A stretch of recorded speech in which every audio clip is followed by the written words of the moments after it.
Hello listeners and welcome to the Montel Weekly Podcast, bringing you energy matters in an informal setting. This week's episode returns to France. The country is witnessing its own energy crisis amid low nuclear output and huge financial challenges for the country's largest utility. And that's not even taking into account the need to source more gas in the aftermath of the war in Ukraine. Many firms in Europe and globally are pulling out of Russia, but French firms seem to be lagging behind. Joining me, Richard Sverrisson, to discuss these issues is half of Montel's French team, from a live studio recording from Paris. So a warm welcome to you, Chris Eales. Bonjour. And Muriel Boselli. Bonjour. So let's start off by talking about the crisis in France. What's been the government's reaction so far? The government has moved to freeze gas prices at their October 21 level and will keep this protection in place for the rest of this year. It's also capped power prices at 4%, and that should stay in place until the summer. Gas prices in France have gone up dramatically as they have done across Europe. In fact, the figures look like 1,000% year-on-year increase earlier this month. It's a huge cost for the government. 22 billion euros, these protection measures are expected to cost. So it's a massive undertaking. On the electricity side, as we know, they've also raised the volume of nuclear power sold at a regulated rate, the ARENH rate. So you now have 20 terawatt hours extra in order to help out suppliers. Maybe we'll come back to that. I think we'll touch on that later, Chris. But, what about, is there a threat of market intervention? Has the government said it could intervene in either the price setting mechanism or, capping prices for both power and gas? I mean, they are capped. They have capped electricity prices. They have limited the frozen gas prices. But yes, if you're talking about the government, we haven't heard from the government yet. It's about to say what they're going to do. But there are people calling for a ceiling on gas wholesale prices, for example. The CEO of Engie, big French company, has called for that. That demand for example, for a price ceiling on wholesale gas prices has been echoed across Europe and has been picked up by the European Commission. We spoke to Muriel spoke to the EC Energy Commissioner recently, who said that, this is one of the options on the table. They're certainly being touted by Spain and Portugal at quite a high level, and they're talking, I think for gas, they're capping the wholesale price at around 180 euros. But is that the level that they're discussing here as well? Engie level, the CEO, she mentioned 150. It's not only Engie, and it's also energy consumers, big industrial consumers also demanding exactly the same thing. Mm-hmm. And they also would like a new regulated rate for their power. They mentioned the tartan, which was something way back in the days before ARENH. You had a tartan rate. You had a special rate for business rate, which was about similar price, similar level to the ARENH. This is what some companies are demanding now. Some of the lobbies they want emergency measures, including cap on wholesale gas prices, new regulated rate for their power from EDF, and rationing of electricity. Rationing of electricity, that's kind of quite a drastic move. Have we seen... Gas. The rationing is on gas. It's about... gas. Gas. It's the idea that basically industries want to use as little as possible to keep, some stock on the side, just to be precautious. But something I think to add to what Chris was saying, Bruno Le Maire and actually the president, Emmanuel Macron, who's playing his re-election now in the next few weeks, has said that we're facing a huge energy crisis. But this time, during the pandemic, they had opened all of the, comment on dit les robinets en anglais? The taps. They had opened the taps. And Macron was very specific. Whatever it costs, we will pay to protect the economy. This time, they have repeated that, so our economy ministry and our president have repeated that they would not be in that kind of mindset. It's not unlimited, basically. Yeah, it's basically, the support is not unlimited. The support is not unlimited. So they will help, but at the same time, I think they're seeing this as well as an opportunity for people to change the way they're thinking. Especially our energy transition minister is seeing this as an opportunity to cut our reliance on fossil fuels. it's also a way to make people aware that the supply is not endless for gas and oil, and that people need to change the way they consume.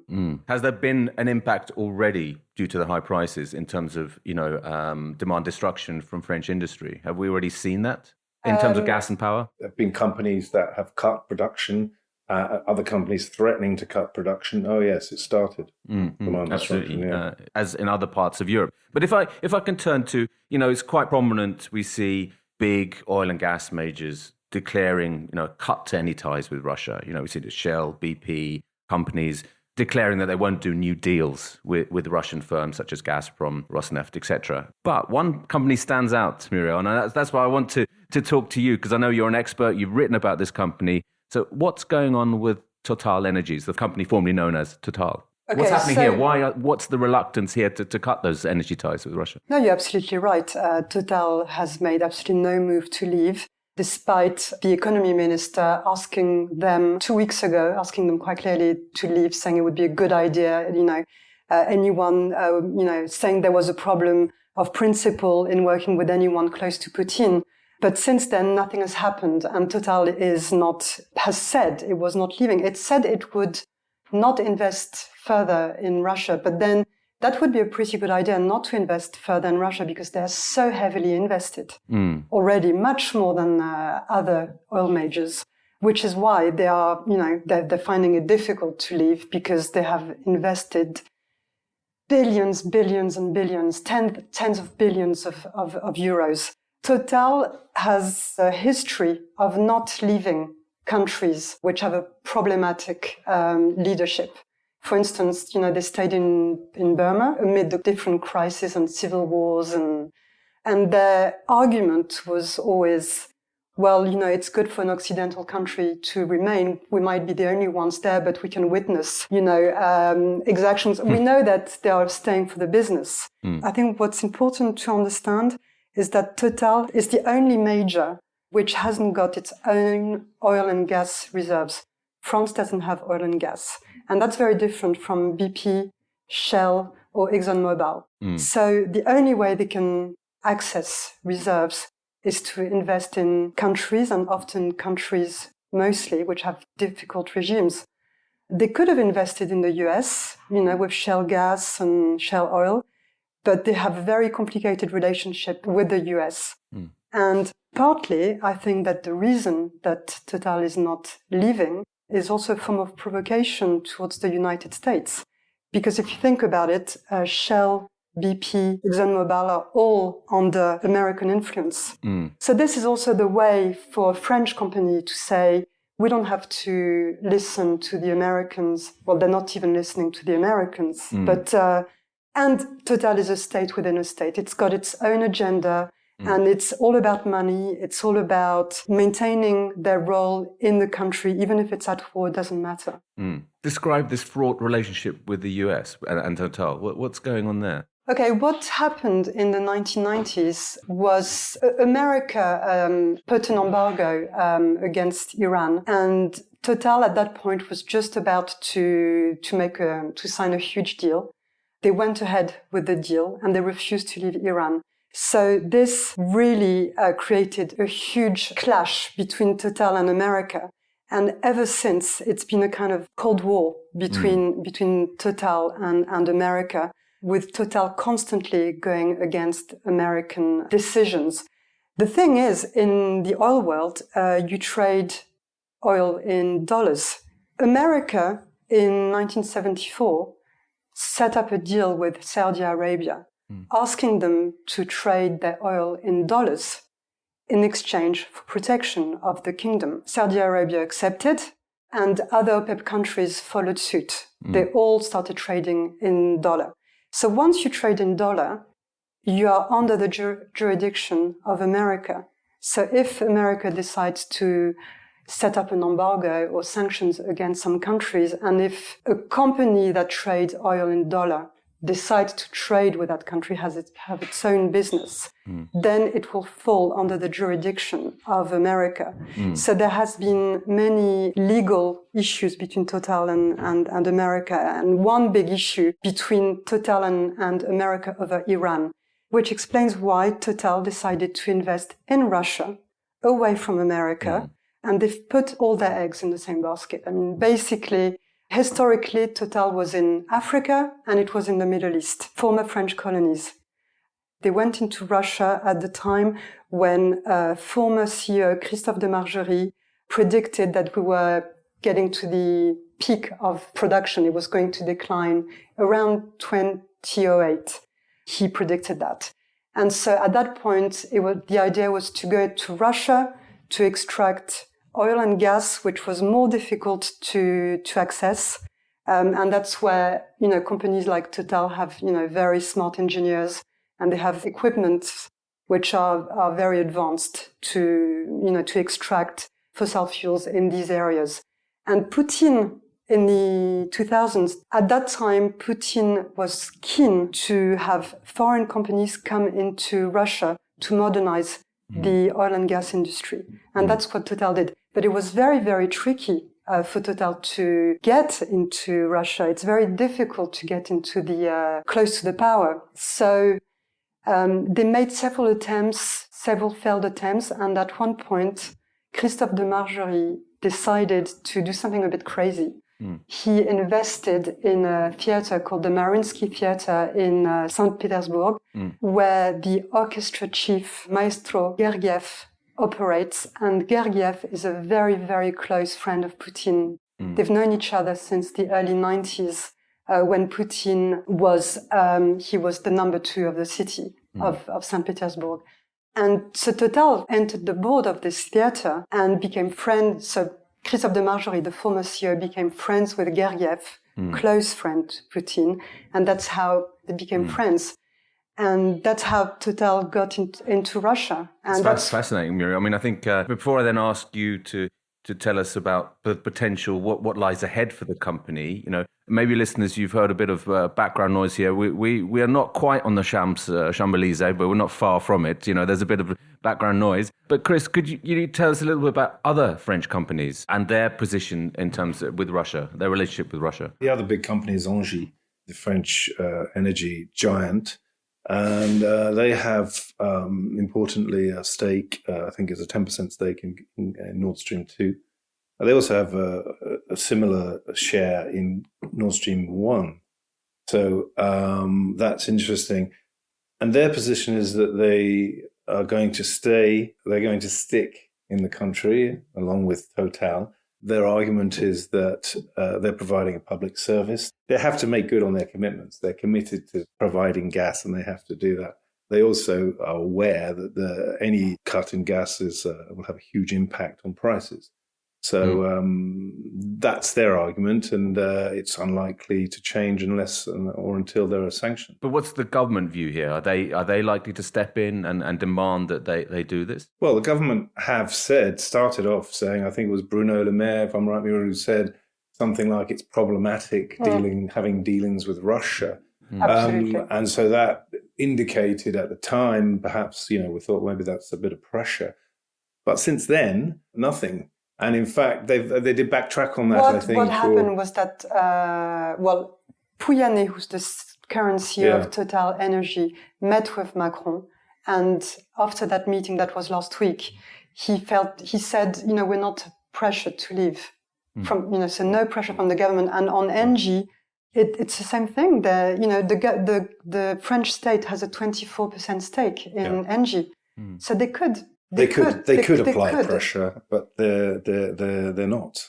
So they have a double standard, Chris, I think. I think they probably do. I think they probably do. Sounds like it, guys. Yes, but Muriel, what are the steps ahead for Total here? I mean, surely they must be, afraid of sanctions, but from what you're saying, there's still going to be a reluctance to pull out completely. I remember Patrick Pouyanné, the CEO of Total, saying, he told me when I was writing my book about the crash, about the death of Christophe de Margerie, he told me, I think that Christophe de Margerie has gone too far in Russia.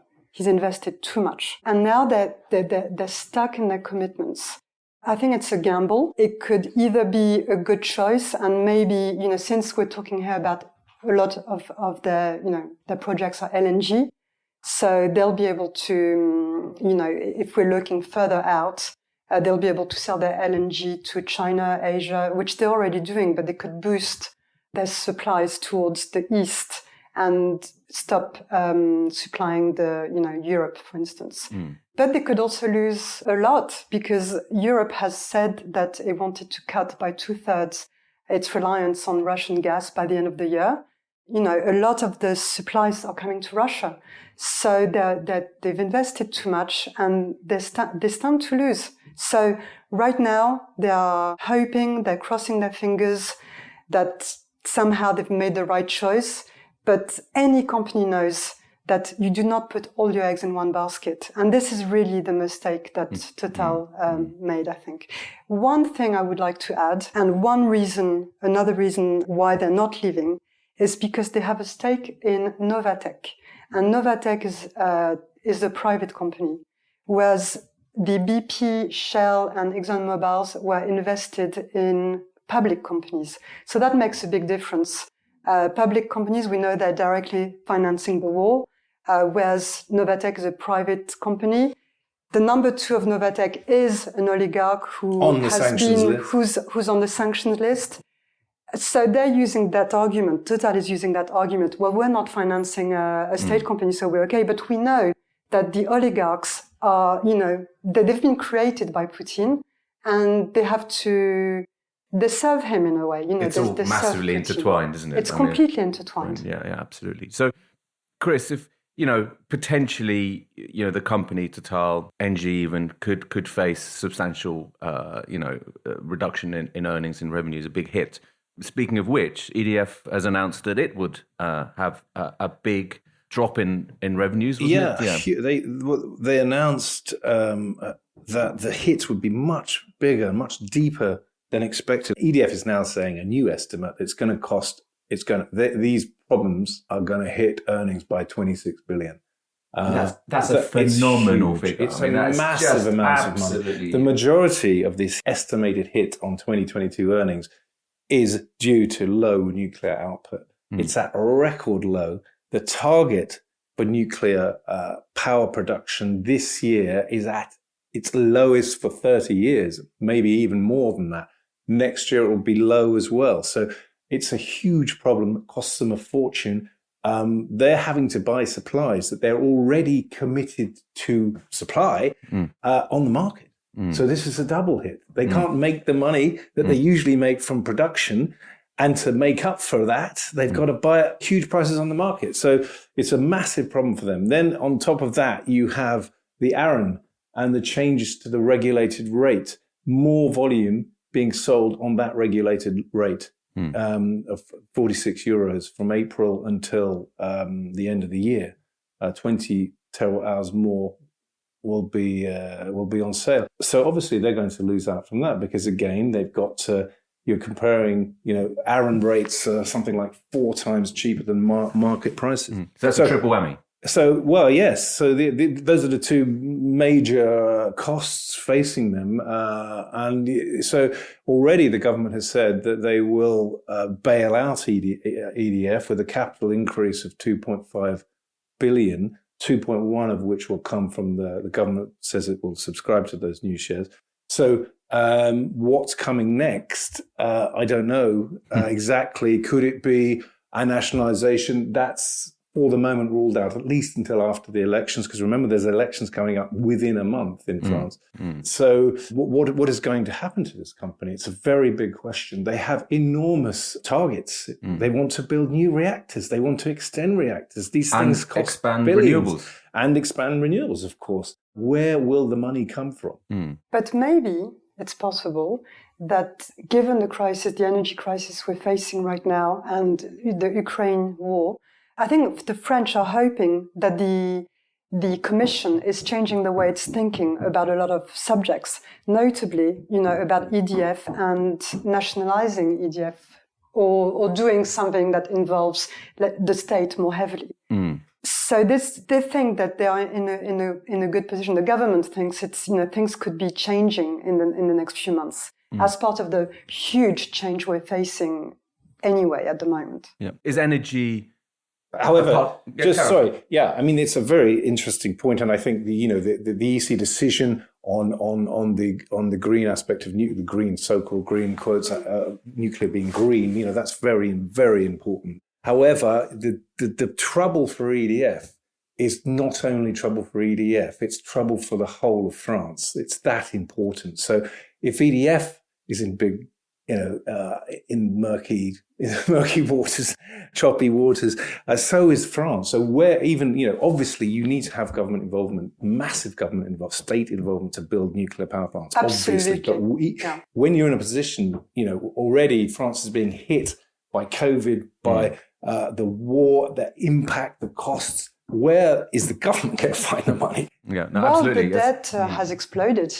The French debt has exploded. That's how they're financing everything. But it's the French who are going to be paying the price at the end of it. That's you and me, Muriel. Absolutely. Even though I'm not French, I live in France. And the herd of elephants above us, above our heads. But Muriel, is energy, is it, how big a part of the election is it? I mean, is it a big issue that...